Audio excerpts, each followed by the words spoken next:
بالنسبه لطبق الضيافه ديالي ديال اليوم سريع وكيجي من ألذ ما يكون. غادي ناخذ واحد الكميه من اللحم. انا هنا خديت اللحم من جهه ديال الملج، كل واحد غادي ياخذ اللحم اللي كيناسبو. كناخذ واحد الطنجره ديال الضغط ثم كنرتب فيها هذوك اللحيمات ديالي وحيده حدا وحيده حتى كنرتب كلها الكميه اللي عندي. ويستحسن ان الطنجره اللي طيبوا فيها تكون هكا واسعه.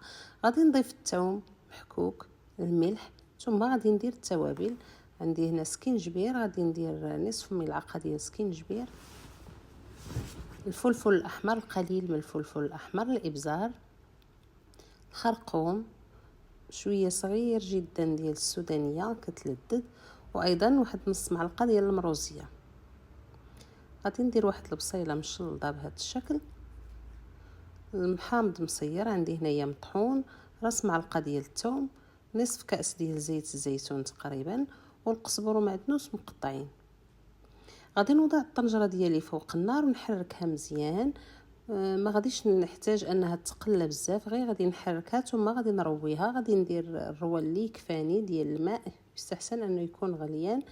نحرك جميع العناصر ثم نسد الطنجره ديالتي ونخليها واحد الساعه بالمكانه فوق من العافيه حتى تطيب وتعقاد معنا. في هذا الاثناء في واحد 2 كاسرون غادي ناخذ وحده ندير فيها البرقوق وحده ندير فيها المشماش، نضيف عليهم الماء غليان ثم نوضعهم يطيبوا ونعسلهم بهذا الشكل. من بعد ما طابت اللحيمه ديالي كنخليها حتى كتعسل هكا وتتوقف على المويه ديالها.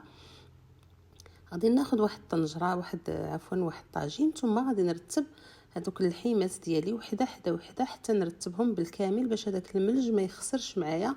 نحاول انا ندير معلقه تكون هكا شي شويه فطحه ونحط بها باش يجي داكشي مرتب ومزيان، ما نرونوش فوق بعضياته بهذا الشكل. خليت هذاك المرق حتى عقاد كيف ما كتلاحظوا معنا، وقف كنحط هذيك المريقه من الفوق، ثم كنزين الطاجين ديالي بهذاك البرقوق من بعد ما عسلته، ايضا بالمشماش من بعد ما عسلته. كنعسل هذاك المشماش بالقليل من الزبده السنيده وعويد ديال القرفه، كذلك البرقوق. غادي نحطهم بالكامل فوق من هذاك اللحم ديالي سواء البرقوق او ايضا المشماش حتى نحط كل هالكميه اللي عندي بهذا الشكل.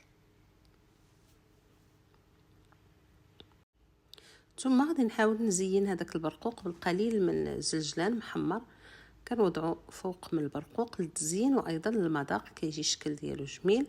ثم غادي نوضع واحد 4 ولا 5 ديال البيضات حتى تسلقوا، قشرتهم وغادي نزين بهم من فوق من اللحم بهذه الطريقه.